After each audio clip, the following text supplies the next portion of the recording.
အဲ့တော့ဒီနေရာလေးမှာမေးစရာရှိတယ်နတ်ပြည်မှာတိရစ္ဆာန်ရှိလားဧရဝံဆင်ကြီးကိုတရားမင်းဟာစီးပြီးဥယျာဉ်ထွက်တယ်လို့ဆိုတယ်နောက်မြတ်စွာဘုရားကိုဖျားဖြစ်ခတ်နီးညနေမှာကစုံလာပြီဖိတ်နေညနေမှာမနတကလာပြီးတော့နှစ်ခိရိမေခလာဆင်ကြီးကိုစီးပြီးတော့မြတ်စွာဘုရားကိုပလင်လာလူတယ်ဆိုတဲ့စကားတွေရှိတယ်အဲ့ဒီဆင်တွေကရောနတ်ပြည်ကဆင်နေလားမာတလိမောင်းလာတဲ့ယထာကိုကထားတဲ့သိန်းတော်မြင်းတစ်ထောင်ကထားတယ်သိန်းတော်မြင်းဆိုတာဘယ်လာတာတော့ဘောဓုတပြောရမယ်ဆိုသိန်းတော်မြင်းဆိုတာတချို့လည်းနတ်မြင်းလို့ထင်ကြတယ်မဟုတ်သိန်းတော်မြင်းဆိုတဲ့အဓိပ္ပာယ်က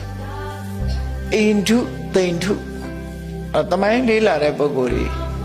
အိန္ဒိယသမိုင်းကိုလေးလာလို့ရှိရင်အိန္ဒုမြေဝမ်းဆိုတာရှိတယ်နော်အိန္ဒုမြေဝမ်းယဉ်ကျေးမှုဆိုတာရှိတယ်အခုပန်ဂျပ်တို့ဘာတို့ပါကစ္စတန်တို့နဲ့နေရာခြားတယ်မှာသိန္ဒုမြစ်ဆိုတာရှိတယ်အဲ့ဒီသိန္ဒုမြစ်ဝမ်းဒေသမှာမွေးတဲ့မြင်းကြီးတွေကထော်တော်ကြိုင်ကြိုင်ကြီးတွေလာမြင်းလို့ခေါ်တယ်နော်ဗမာပြည်မှာရင်တော့အင်္ဂလိပ်လက်ထက်ကအဲ့ဒီကောင်းကြီးတွေရောက်လာအထွားကြီးတွေမြင်းအထွားကြီးတွေအဲ့ဒါတွေပဲခေါ်တာပဲသိန္ဒုမြေဝမ်းမှာမွေးတဲ့မြင်းမျိုးကောင်းကြီးတွေကိုသိန်းတော်မြင်းလို့ခေါ်တယ်လို့သူတို့ဆိုနေတယ်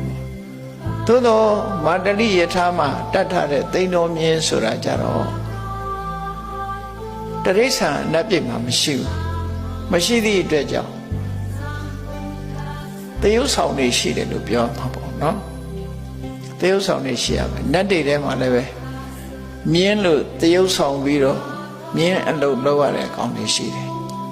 ဆင်လို့တယုတ်ဆောင်ပြီးတော့ဆင်အလုပ်လုပ်ရတဲ့အကောင်တွေရှိတယ်အဲ့ဒီမှာဧရဝံဆင်ကြီးဆိုတာဧရဝံနတ်သားကိုသူကတရားမင်းကြီးဥယျာဉ်ထွက်တော့မယ်ဆိုရင်သူကတော့နတ်သားပဲအဲ့ဒီအချိန်မှာဆင်ဖြစ်ဖန်ဆင်းလိုက်ဖန်ဆင်းပြီးတော့ဆင်အလုပ်ကိုသူလုပ်တယ်ထို့တူပဲမာတလိရဲ့ယထာလည်းပဲဒီတိုင်းနေရင်တော့နတ်သားတွေပဲပေါ့သို့တော့သူတို့ဟာမြင်းရဲ့တရံဖန်ဆင်းပြီးတော့ယထာကိုဆွဲတဲ့လုပ်ကို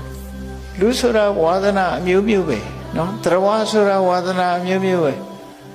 ပွဲကားတဲ့အခါမှာကြည်ပါလားဆင်လှုပ်ချင်တဲ့လူလည်းရှိတာပဲမြင်းလှုပ်ချင်တဲ့လူလည်းရှိတာနော်ဗမာပြည်မှာ